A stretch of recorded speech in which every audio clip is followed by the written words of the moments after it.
for example, syrup. Yeah, this is Syrup augmentin, this is an advice because tablets we can take only for 14 days or something. But yes, syrup which is not possible now yes. This is a big problem we have. because Because it will take antibacterial resistance also. I know, but I think I don't. I'm afraid I don't have a proper answer for this as well. Anyway, this We is a great usually household advise the experience. patient that after the duration, please give it back to the hospital and discard properly. But sometimes It it's may not not possible happen. for the patients also. Not only that, now household waste is increasing because of non-communicable disease increase. Home care has increased, waste generated at household level is increased, but nothing is much happening. No proper guidelines for domestic biomedical waste. That is one of the gray areas. Uh, okay, okay, ma'am.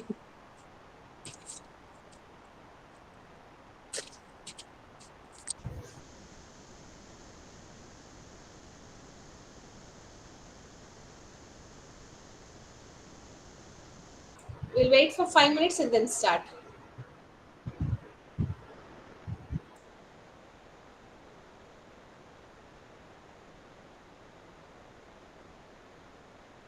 Control your microphone is on. You can continue, ma'am.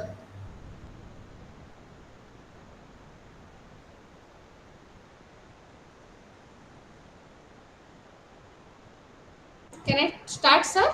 Yes, ma'am, you can start. Okay, fine. Sir, I think I have a suggestion. Google Meet is not good for sharing the PPTs. If you can have Zoom link, it will be better, sir. Okay, next time we will plan for that. Because we'll not be able to see the screen, full screen at all. ठीक है ma'am.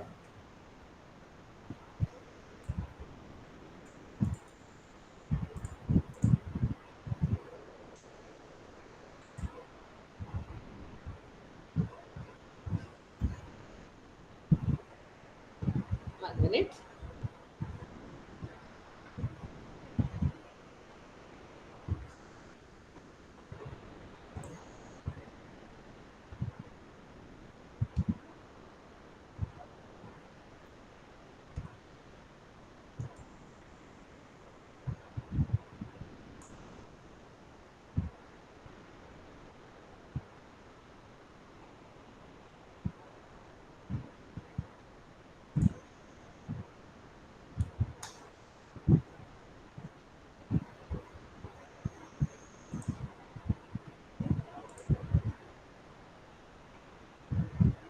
I'm not able to. Okay.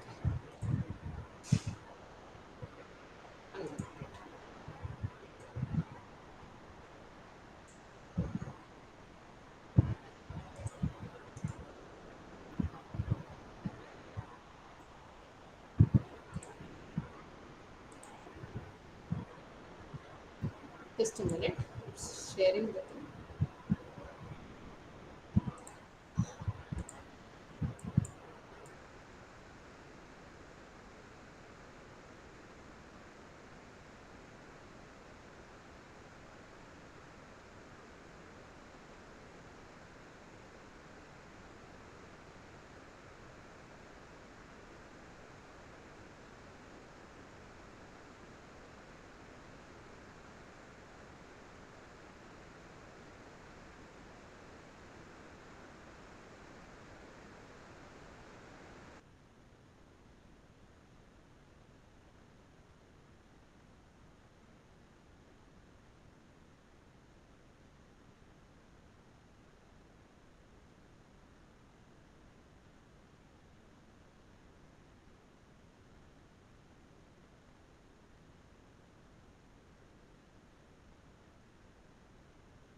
Can you see the PPT?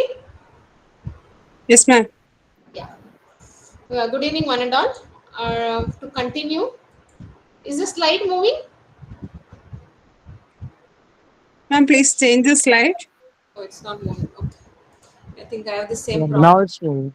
Yeah. To continue with the yesterday thing, just to revise what we did, we all know that biomedical waste, we have spoken about hazards of healthcare waste and whom is it going to affect. And we are learned about the different principles of waste management and finally what are the essentials required. So we will be talking today about the life cycle approach. How do we need to approach this waste management?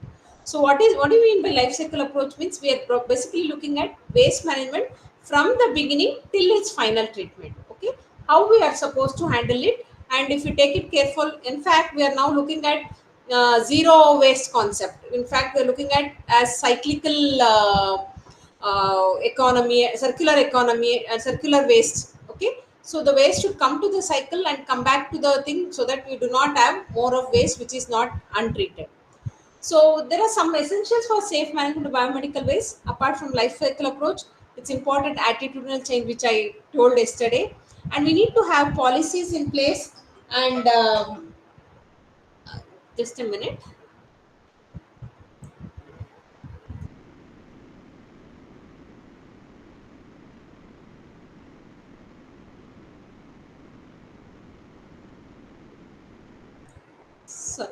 Sorry, policies in place. We need to have committee in place as per the rules. I think you're all aware, if more than 30 bedded, we need to have a biomedical waste management committee. Okay, if less than 50 bedded, you can have one nodal officer who will be in charge of taking care of this waste management. And better to have standard operative procedures so that people are aware what they should do and when they should do and how they should know, so that they'll have clear instructions of each of these things pertain to all components of waste management. And record keeping, as I go, I'll tell you, every hospital or healthcare facility should maintain at least 5 years records as per the rules. Okay, for you to produce if if the pollution control board asks for. And training is, as yesterday we discussed, it's one of the important component. Training, retraining, and monitoring is important component to keep the system in place. So we all know this is coming under the larger umbrella. Just I'll go through few of the highlights of the rules which you should keep in mind, so that our approach to this complete life cycle will be complete if we understand our rules properly. So this has been implemented by the Ministry of Environment, Forest, Climate Change under the Environment Protection Act of 1986. uh, what is the waste? I think many would have decided it's nothing but any waste which is generated during diagnosis, treatment, immunization of either human beings or animals, or research activity. That means to say, before it was only pertaining to human beings, now we have veterinary science also covered under the rules. So if you look at the applicability of these rules, we can see that it is just not pertaining to the hospitals and healthcare delivery. We have now veterinary institutions. Now we have also included Ayush hospitals and all the camps which we conduct. If it is medical, surgical, eye donation or blood donation or first aid camp, whatever it is, any camps which are done outside the hospitals, it is the hospital responsibility to see that the waste generated even in those camps should be managed by the hospital itself. So even the standalone clinics, dispensaries, blood banks, pathological laboratories also come under the biomedical waste rules. Okay, this is one of the important terminology all of us have to know. Occupier. Who is this occupier? Under the rules, it is defined as a person who has an administrative control. So, if in a hospital, it could be a medical superintendent. If it's a standalone clinic, the private practitioner himself can be the occupier. So, his responsibility, who owns the hospital, who generates biomedical waste, he is responsible for managing his waste. Now, coming to the duties, there are specific duties for these occupiers spelled out in the rules. That is provision of a final storage room. So, every hospital should have a storage area, interim storage area, where all the waste collected from the hospital is stored there before it goes to the common biomedical waste facilities. And second point is phasing out of chlorinated plastic bags, gloves, and blood bags. This I don't know to what extent it's happened. And training, provision of training to healthcare workers on periodically is a responsibility of the occupier. And we must keep the records pertaining to that, so that it is important to produce for the authorities if they ask for. And all health workers should be immunized with tetanus and hepatitis B vaccine, and this is the responsibility of the occupier. He must bear the expenses. And you must also ensure that occupational safety of all its health workers is personal protective. That means to say the occupier is responsible to see that it doesn't, it not only gives the personal protective equipment but also sees to that they wear this PPE and monitors that. That is also his responsibility. Sometimes it so happens we provide the PPE but the people do not wear, either because of ignorance or income uncomfortness or whatever it is. But if we need to monitor, sometimes we need to penalize if they do not use it, because it's going to affect both of us. And we need to keep the occupation health checkup of the health workers who are there and keep records of that. That is also keeping the owners. Here occupier, we are not only talking of occupier of the healthcare facility, here also we are talking of occupier of the common treatment facility. They are also supposed to give vaccines to their healthcare workers, do the periodic health checkup of the healthcare workers, okay, and immunize them, give training, periodic training, and all those things, okay. Now, what are the other things? We need to display the waste management. We have to report major accidents. Anybody can tell what is major accidents?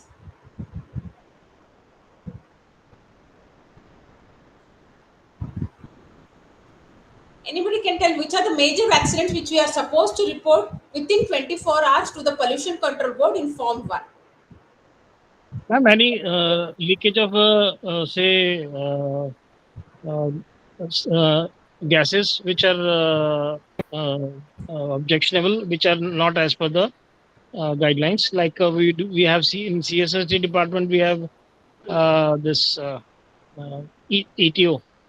If Yes. this it is released, then we have to report. Or Yes. any contamination in water Mm. by mistake it has happened, then Yes. also we have to report. Yes. Any major In burns while Yeah, transportation vehicle breaks down and accident happens, spillage, correct. where it's going to affect a larger population, that is considered a major accident. Yes. Your Yeah. needle stick injuries do not come under this, okay? That is No, no. separately reported under the program. So this has Correct. to be reported within 24 hours, and no untreated waste shall be stored beyond 48 hours. So we have to, so though we are responsible for waste generation, management is by CBWTF, but we must ensure that our waste is collected by them and treated by them. Okay. If there is irregularity of CTFs, we must report to the pollution control board. Okay, to our respective pollution control board. And if we have a more than 30 bedded, we need to form a committee and hold at least meetings in a year. And the containers should be properly labeled. This is one of the sample waste management committee, which usually headed by the medical superintendent, and have nodal officers, epidemiology, member from all the departments, store in charge. This can be a separate independent committee, or it can also be a part of hospital infection control committee. Now, authorization, I think you know, we have to apply for authorization before we start our hospitals, or we have to periodically update. Every occupier should make application in Form 2, and authorization is provided in Form 3 by the healthcare, by the Pollution Control Board. For non-bedded occupiers, that is their clinics and blood banks and all this, it's a one-time authorization, but they have to submit annual reports. So annual reports are submitted in Form 4 on or before 30th June of every year. And it's actually they say healthcare distribution should have a website within 2 years. Okay, and this report will be further forwarded to the Central Pollution Control Board. From Central Pollution Control Board, it goes to the Ministry of Environment, Forest and Climate Change. So, what are the details we need to keep in ready for annual report? I think somebody else will handle, but I'll just briefly describe. Monthly basis, what is the waste generated, types of waste, minutes of meeting, details of training conducted, major accidents if any, liquid waste treatment in place, even needle-stick injuries. All this goes into the annual reports, and we need to maintain these records, like from the collection to the till we hand over our waste to the CBWTF. To underline, all the records should be maintained for a period of at least 5 years. So there are 5 forms which we can remember.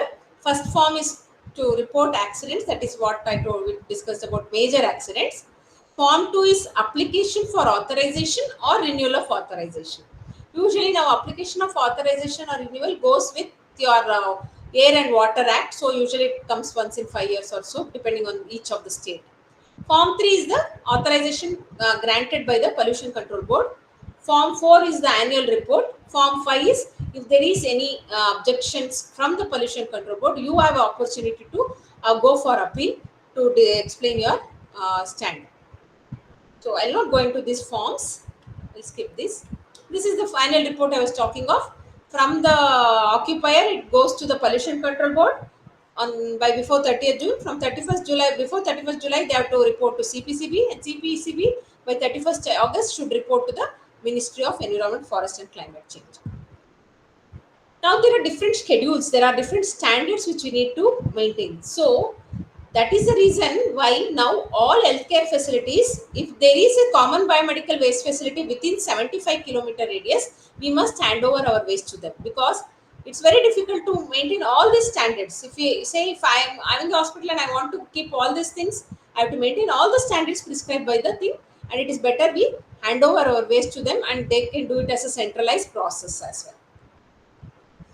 Okay, this we have described. This is a symbol as per schedule 4. These are the symbols which are to be kept on the bins and the trolleys as well as the liners. So major points: one-time authorization. We have 4 categories based on schedule 2, and we need to pre-treat laboratory waste, microbiological waste, blood samples and blood banks before disposal, and phasing out of chlorinated plastic bags, gloves and blood banks. And we also said that establishing barcode system for bags or container. I think this is not been implemented in the country in full length in across the country. And report major accidents. So more than 30 bedded, we need to have committee. If less than 30 bedded, we have to nominate one nodal officer. Training, immunization, and final storage room should be provided, and no untreated waste to be stored beyond 48 hours. And if there is a service of CTF within 75-kilometer radius of healthcare facilities, we need to hand over the waste. We cannot have on-site treatment and disposal. If there is no facility, then you can have on-site treatment and disposal facility, but you must adhere to all the standards prescribed under the biomedical waste rules. Is this clear? Any Ma'am, doubts? yeah, I have visited many hospitals. Yes. Mostly the immunization is done for hepatitis B, Yeah. and partially they are done for tetanus and COVID. Yes, sir. Sir, When it better is take look at mentioned, this. This yeah, they when it have is to. mentioned in the guidelines regarding tetanus, I think then it is a non-compliance. Yes, yes. If they But come and check they us, are already JCI and NABH hospitals, sir. maybe they have not looked it in detail. Probably. Okay, okay. That's why I ask. It has to be there because anytime tetanus can happen, Yes. and it's a major problem for the Complex. Yes. hospitals. Yes. Yes. Yeah. So Okay. Thank now, you. yes, yes. So yesterday we were discussing about this life cycle approach. So we start with segregation till final treatment. So let me go out to each of these components very briefly and see how we can address this comprehensively, the management of biomedical waste. So again, I would like to underline segregation at the point of generation is the key for success of our biomedical waste management. Okay? 3 mantras is segregated point of generation, segregated point of generation, segregated point of generation. So no shortcut to that. Next, we have already discussed what are the advantages. It reduces the quantum of infectious, facilitates safe disposal, reduces the cost of waste management, and it looks our hospital looks cleaner and reduces chances of infection, and thereby the occupational safety is ensured. And we are also complying with the law and also reducing the environmental impact. And this is a symbol which has to be on the back. I'm very emphasizing for cytotoxic symbol it will be C symbol, for others it is this. So segregation, yesterday we discussed on various categories of waste and how we need to segregate. So broadly, to re-emphasize, yellow is for all those which is going to go for burning: anatomical, soil, microbiological waste, discarded medicines, vaccines, soil, linen and beddings, blood bags, chemical waste. Red is for all plastics and rubber materials. Sharp waste, metal waste is white, and for blue it's a glass, both broken and unbroken, and metallic body implants. So these are the color coded bins. Sorry for this picture on the. It says any blue mark puncher-proof. Before we had cardboard box. Now it is any blue mark puncher-proof container. So next, coming to the collection and packaging. So what do we do? Usually it has to be collected once it is two-third capacity, and this collection practice should be based on the frequency of collection. I mean, the frequency should be based on the speed at which it collects. For example, in OT and all, your frequency can be more, whereas in your OPDs and general wards and all, it could be once in a day, because the quantum of wouldn't have been complete. I mean, it's not filled up. Okay, but anyway, once a day at least you must completely remove it, and it has to be properly secured, tagged, and labeled. Also, labeling should have the details of what type of waste it is and from where. It's a good practice to pin down your label. That's the reason we say barcoding, which will help us to identify even the location from where the waste is lifted. If there is a if you find there is a mixing of waste somewhere in the later in the point of this, we can track down and see, we can bring in kappa also there. Okay. So as I told yesterday, label should be non-washable and prominently visible. And this is the barcoded sticker. This is one of the example for one of the Punjab, where it shows what is the type of waste and color thing. And you will, if you have the gender barcoded waste receipt generated, you will get to know what is the quantum, how many bags, everything. You will get in very detailed things, information about the quantity, which will be useful for you for your record keeping. Okay. So this is collection of waste. Next step is your transportation. Transportation, there are two components. One, transportation within the hospital, transportation outside the hospital when it is going into the common treatment facilities. Now, can you comment on this picture? What is wrong and what is good? The trolley is closed. This trolley is closed. This is open, which is not to be It is done. not overloaded. Yes, it is not overloaded, and there is no spillage. And important thing is the PP is not owned by the health worker in the left picture. And it should So, pass through the place where public is not there. yes. So there are certain free do's and don'ts which we need to follow during collection and transportation. So we need to follow predefined route for on-site transportation.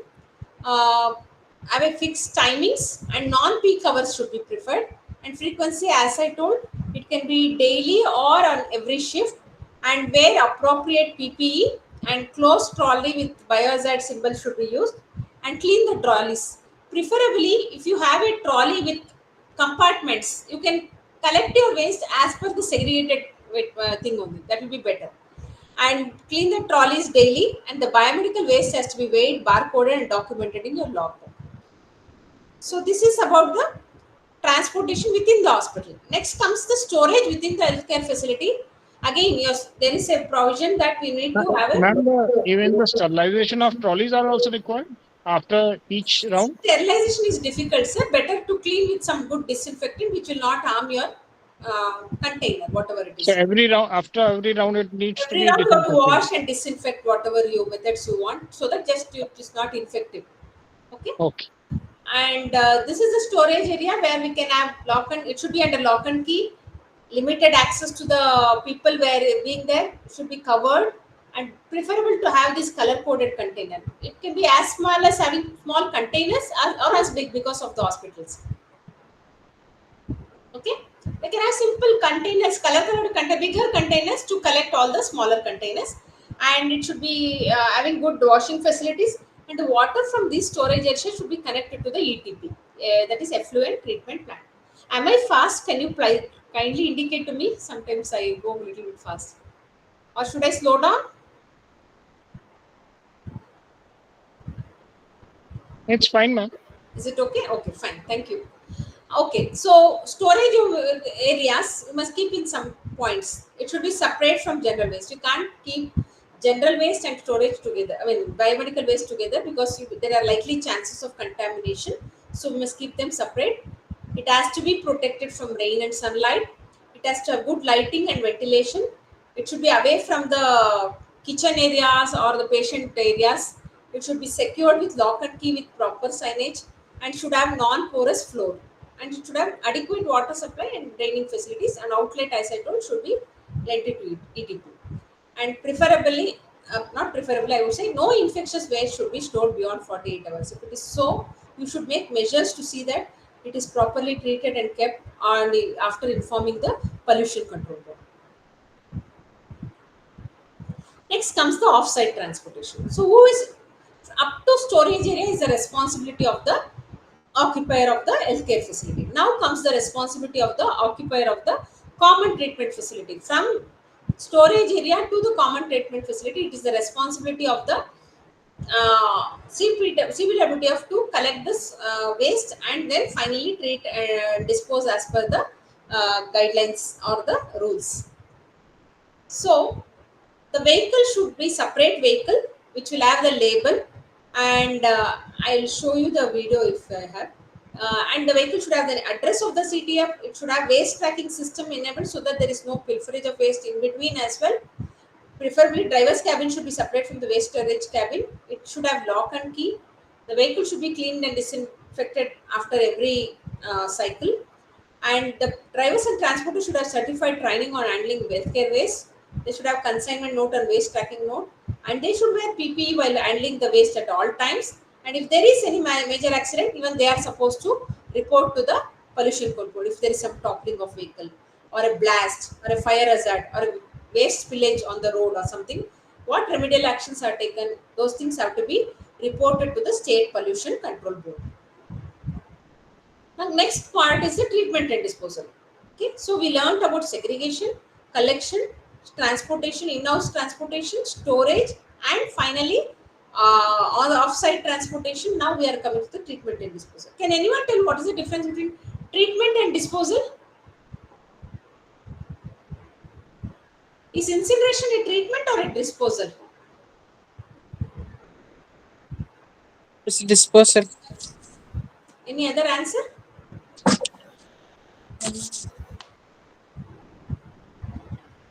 What is treatment then?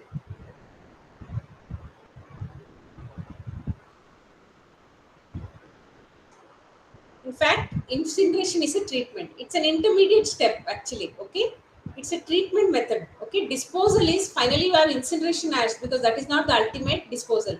You have incineration ash coming out which has to be disposed of. Okay, coming to this, let me explain this step. Is it visible? Full screen? Yes, ma'am. Okay. Now coming Yes, to ma'am. this yellow color waste, what happens? What are we doing? At the CTF, microbiology waste blood bags are pre-treated. You can see here in between. The rest all will come to the incineration plant. Okay, cytotoxic waste, your discarded medicine, everything comes to incineration plant. Here, the incineration is the treatment for this yellow color waste. From the incineration, you have incineration ash coming out, which is finally disposed to landfill. So the final disposal method for incineration ash, which is a byproduct of incineration, is landfill. And apart from that, we have exhaust air which is coming, which is treated as per scrubber and then led to the atmosphere for dilution. So that is the final treatment. For liquid waste, what do? We send it to ETP, or if it's a smaller unit, we treat with the liquid waste treatment unit. So this is how the yellow color waste is treated at the CTF. Is this clear? Any doubts here?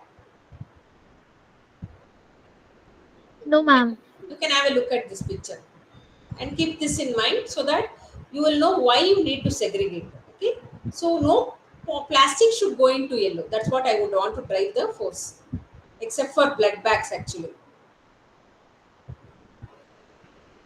Next, what happens to the red and blue? Red and blue, as I told, this is separate process. Okay, you'll autoclave red waste separately, blue waste separately. After autoclaving, they'll be shredded and then sent to recycling industries because both of them are different industries altogether. That is the process for red waste. Okay, red and blue process is autoclave, shredding, and then recycling. You can use autoclave, or some CTF may have hydroclave or microwave, bigger microwaves they can do. But most of the time, you find autoclave is one of the most less costly and effective one, and it's easy to people know about it, so they use more of autoclave itself. Now coming to the white, what happens to white? Again, autoclave. Ma'am ये Yes, display पे yellow ही आ रहा है ना? display is not happening. Yes ma'am, अभी हो गया. Okay, red and okay. blue you could see. Yes, ma'am. It's visible. Okay. Next, I'll put white. Okay, white. I'd see white is seen now. Yes, ma'am. Okay, white at CVT again will go for autoclaving and then shredding. It can't be going for recycling because this is a very high steel, high quality steel which is already refined. There is the process of recycling is more costlier than producing a new one. So we don't have an answer for sharps. So what we are doing is we are just putting them in a secured landfill or putting in sharp pits or encapsulation. That is mixing with the cement trucks and keeping it safely. That's all we are doing able to do. And even for red also, what are the options we are doing for red waste? Plastic waste they are using for different non-food biodegradable products. Okay, something non-food products they can use. Okay, to make drums or plastic buckets and those kind of things, or they can use. They are now using for even making the um, road making. They are using for road making. Okay, that is all. This glass, of course, will go for glass recycling itself. Okay.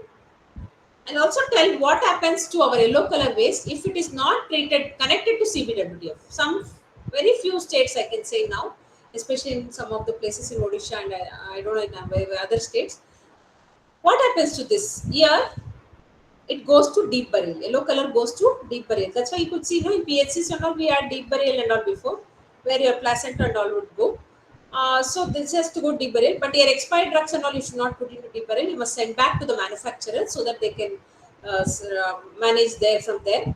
And cytotoxic liquid waste and all again have to be sending back to the manufacturer because you can't send it to deep burial. Okay, cytotoxic waste, liquid waste they should have liquid waste treatment unit or ETP.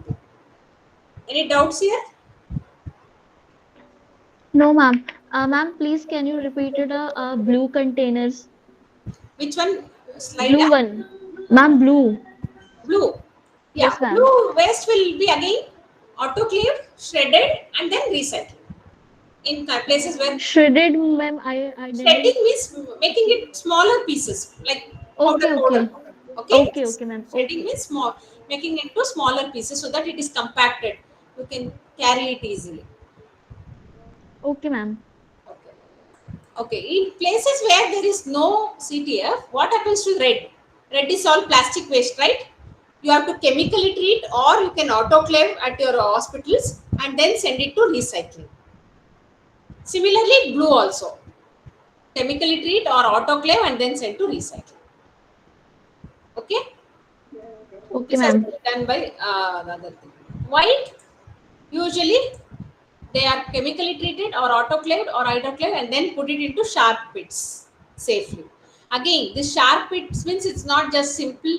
You dig the ground and put the sharps. There is specifications that it is to be concrete. We made a pit which is impervious and it has to have a concrete slab so that there is no seepage of liquid from the walls and it has to be under the lock and key and the sharps should be disposed there. Is this clear? And also Yes, ma'am. treatment I've already told for why we need to do on-site treatment because we want microbiological and infectious lab waste which are loaded with heavy microbes to be disinfected at the site as far as possible. So it is a duty of the occupier to pre-treat such a waste on site before sending. So, what are the items to be pre-treated? As I told, it is microbiology, clinical laboratory waste, all specimens what come to the lab, blood bags, blood samples, all these things have to be treated either by autoclave, microwave, or chemical disinfection. If you are using chemical disinfection, you must use non-chlorinated chemicals, which will be effective for killing the microbes. Autoclave, it's a steam under pressure and high temperature. And for this, you must use autoclave safe plastic bags. When you are autoclaving, there is a separate bag which comes for autoclaving. So you must put first into that bag, autoclave, and then put it into yellow or red based on the container. Then separate autoclave for biomedical. And don't keep this autoclave same as for disinfection, sterilization of instruments you are using, I think, in your hospital. This should be separate. This is separately for waste autoclave only. Okay. And microwave is basically a moist heat and steam generated. This is also newer technology, and they feel that microwave is better than autoclave, but this is more expensive compared to autoclave. So it is depending upon which what is available and what is feasible for your hospitals. You can use any of these methods and do the things. So to need of the hour, life cycle approach is very essential, and it is extended producers responsibility, especially for the products like drugs, cytotoxic. They have to take care of it, and we need to look at alternate waste management solutions and recycling so that you can reduce the quantum of waste generated. We need to create more awareness and healthcare workers and occupational safety. So this is the life cycle approach. We need to be concentrating from the segregation till the final treatment disposal options. Any questions here? I'll play some videos which you will understand the process very nicely. Okay? Okay, ma'am. Thank you.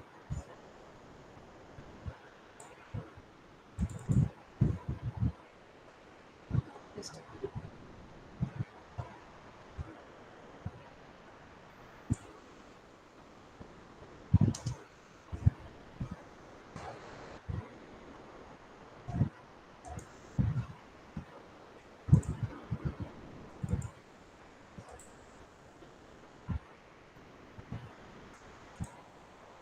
Give me a minute. Give me a minute.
Okay. I'll play video. You want English or Hindi? English preferred, ma'am. English is better, right? Okay.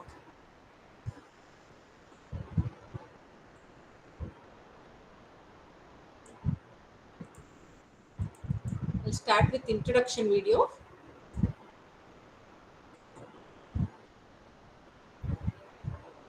Is it visible? Waste management. Is it visible? Yes, ma'am. Yes, ma'am. Video is visible?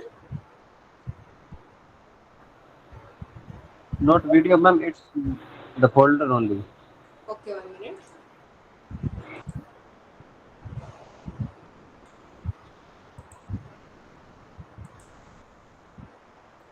Now? Yes, ma'am. Yeah. India is the Is the audio visible? biggest country in the world. Audio is heard? The healthcare sector is growing at a tremendous Yes, ma'am. Okay. While it provides care and treatment, it is a significant contributor of waste. Hence, management of biomedical waste.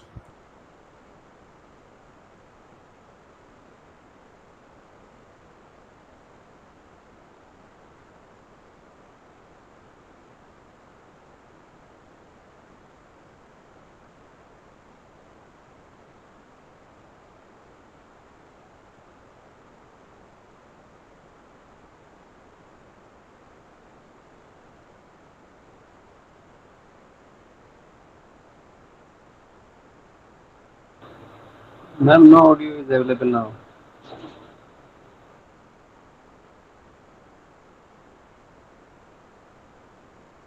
You're able to Categories see? of waste generated are Now coming, ma'am. You have to keep your mic on, ma'am.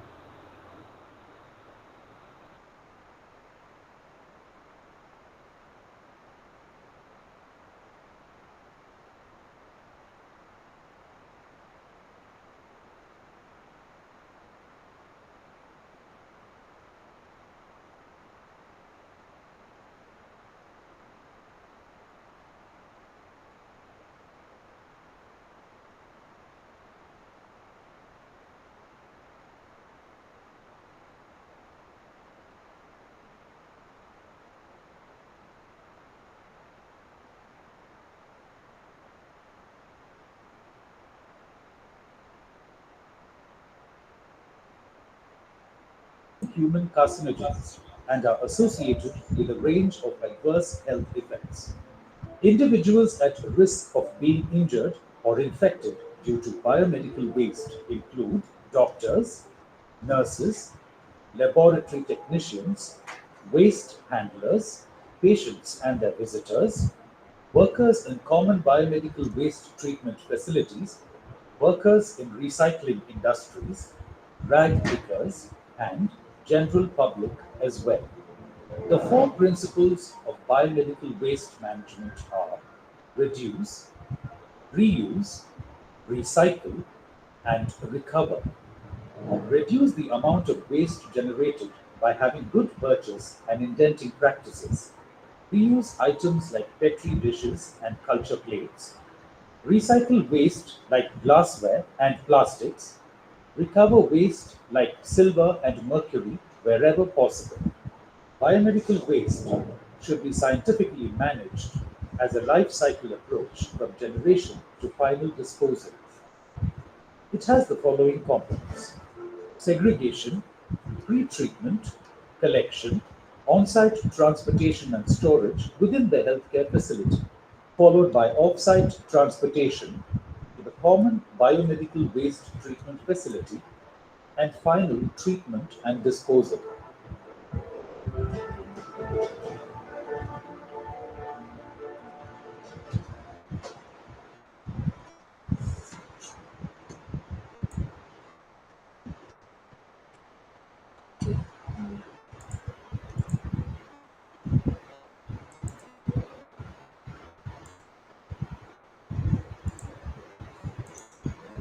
Segregation of biomedical waste. Segregation is the heart of efficient management of biomedical waste. Segregation simply means to separate different types of wastes into different color-coded bins. About 85% of the waste produced by healthcare facilities is general waste and non-hazardous in nature. The remaining 15% of waste is infectious or hazardous in nature that requires special management. Let's look at the benefits of segregation. Segregation prevents mixing of biomedical waste with general waste and thereby minimizes the quantity of infectious or hazardous waste. It reduces the chance of spread of infections or injuries to healthcare workers, rag pickers, and waste handlers. By reducing the quantum of infectious or hazardous waste, the cost of treatment and its disposal is significantly reduced. As a result of segregation of waste, hospitals will look clean and be hygienic. Segregation prevents pilferage of certain waste like used syringes, needles, and other plastics, and hence prevents the misuse of waste.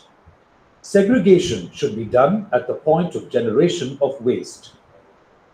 Now let's look at how biomedical waste needs to be segregated according to the Biomedical Waste Management Rules 2016. There are 4 color codes which we need to keep in mind. They are yellow, red, white, and blue. Color coding helps in proper segregation of biomedical waste and aids in its final treatment and disposal. Yellow bin. Let's look at what type of waste goes into the yellow bin. Human anatomical waste, such as placenta, amputated body parts, and dead fetus below the viable period. Animal wastes, such as rats, mice, and frogs, used for experiments and research. Soiled waste, such as dressings, cotton swabs, gauze, plaster of Paris cast, face mask, non-plastic shoe covers, and head caps. Chemical waste, such as discarded disinfectants. We have other set of waste that needs to be pre-treated either by autoclave, microwave, or through non-chlorinated chemical disinfection before it goes into the yellow bin. They are blood bags, blood samples, microbiology waste, clinical laboratory waste, and biotechnology waste. Expired and discarded medicines also need to be segregated into the yellow bin, preferably a separate one. Cytotoxic waste needs to be collected in separate yellow bins which have cytotoxic symbol on it. Finally, contents of the yellow bin go for incineration or plasma pyrolysis at the common biomedical waste treatment facility. In places where there is no common biomedical waste treatment facility within 75 kilometers radius, contents of yellow bin go for deep burial. Don't put the following waste into yellow bins: any chlorinated plastic waste, any waste treated with chlorinated chemicals, pressurized containers, or mercury-containing waste. These wastes, if incinerated, can emit dioxins and furans. Now let's look at what should go into the red bin. The red bin is for contaminated recyclable waste, which primarily includes plastics and rubber materials. Examples of the waste that should go into the red bin are IV tubes and drip sets, plastic IV bottles, vacuutaners, Ryle's tube, syringes without needles, Foley's catheter, Eurosac bag, and gloves. Finally, the contents of red bin will be sent to common biomedical waste treatment facility where it is autoclaved, shredded, and then sent to registered recycler. In healthcare facilities that are not connected to the common biomedical waste treatment facility, the waste in red bin should be pre-treated by autoclave, microwave, hydroclave, or chemical disinfection and then handed over to registered recycler. White bin. Sharps waste have to be contained in white translucent, puncture-proof, leak-proof, and tamper-proof containers with biohazard symbol. Examples are cut needles, blades, scalpels, lumbar puncture needle, suture needles, syringes with fixed needles. In summary, all metallic sharp waste goes into the white translucent container. Finally, the container with sharps should be handed over to the common biomedical waste treatment facility, where it is autoclaved and shredded, after which it is either contained in sharps pit or encapsulated or disposed in sanitary landfill. In those healthcare facilities with no access to common biomedical waste treatment facility, sharps need to be chemically disinfected and then emptied into a sharps pit, which is constructed as per biomedical waste management rules. The last category of segregation is puncture-proof, leak-proof box with blue marking for glassware and metallic implants. Glassware that should be put into puncture-proof, leak-proof box with blue marking includes contaminated broken or intact bottles, vials, ampules, test tubes, and glass slides. Examples of metallic waste that needs to be put into puncture-proof, leak-proof box with blue marking includes body implants, screws, and plates. Now let's look at standards and requirements for segregation. For yellow and red bins, color-coded non-chlorinated plastic bags of not less than 50 microns with biohazard symbols are to be used. For cytotoxic waste, yellow bin with non-chlorinated yellow plastic bag of not less than 50 microns with the cytotoxic symbol is to be used. For sharps, white translucent, puncture-proof, leak-proof, and tamper-proof containers with biohazard symbol is to be used. For glassware and metallic implants, puncture-proof, leak-proof box with blue marking should be used. To summarize, we have yellow and red bins, white containers, and box with blue marking. Yellow for infectious waste, pharmaceutical waste, chemical waste, and cytotoxic waste.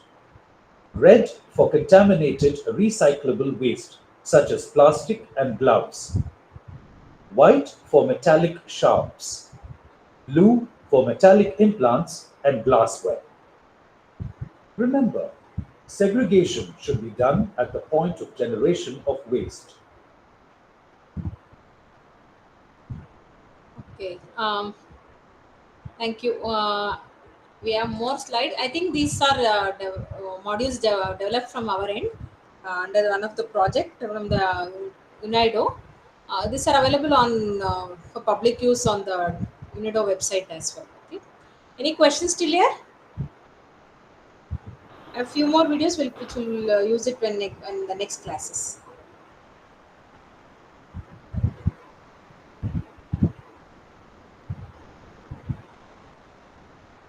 No further questions. Shall we call it a day?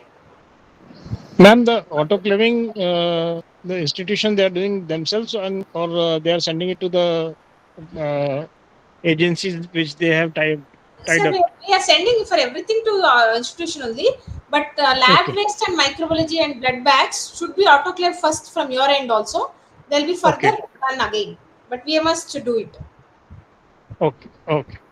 Right. We also have to do, even the CTF also will do.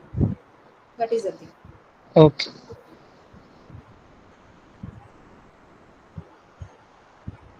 Okay, thank you very much.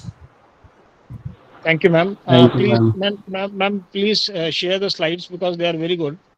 I think if it is possible, please. Yeah, I'll do one thing. I'll put everything in one slide, one PPT, and later on share it with Igno Bhuvaneshwar. They Yeah. will share with you all. Okay.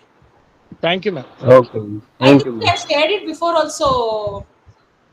Sir, I think if you have, you can share it with them. No issues. We don't have.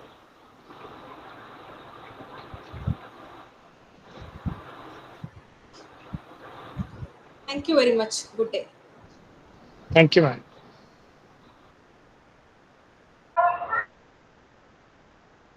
Pooja has raised her hand. Any questions? No ma'am हो गया वो Okay. Thank you.